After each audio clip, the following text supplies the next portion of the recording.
Like, okay, I did not expect that a lot of people of you guys would notice that fast, but it shocked me. So I was like, what did I do? What did I do?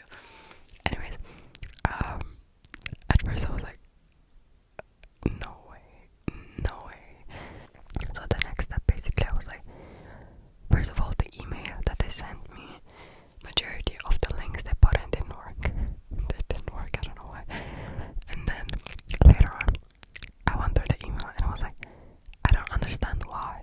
I'm gonna take responsibility for this because my English is not the best. And I would have known earlier why it got blocked if I carefully read the email, because they said why. I just didn't catch up on it. Let me read you a bit of the email. Let me put on my glasses. It's getting serious down here, okay? The first appeal I made like 7 appeals. It says, we have reviewed your channel and found a violation of circumvention policy. And the first time I read that, I didn't know what that meant. I thought it was like policy, general YouTube policy, but once I was more calmed down, once I stopped being pissed about it a few hours later, I was like, let me read the email again. And basically down there it says, violation of circumvention policy is a violation of community guidelines.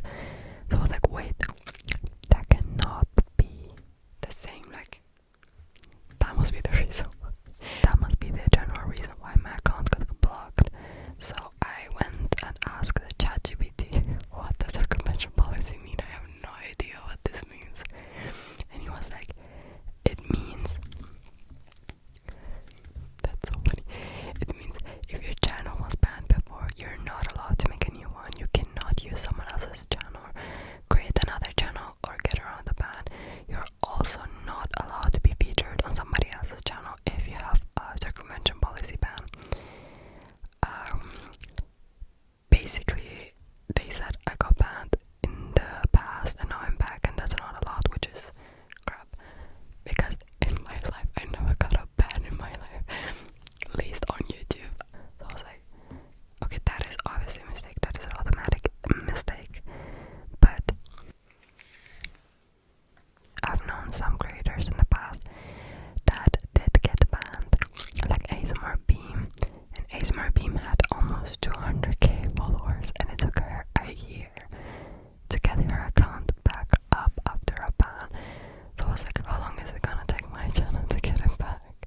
I was like already done with it, because I'm like, no way I'm putting myself through all that. Because another thing you need to understand is when you do get banned, first of all, they treat you like a criminal.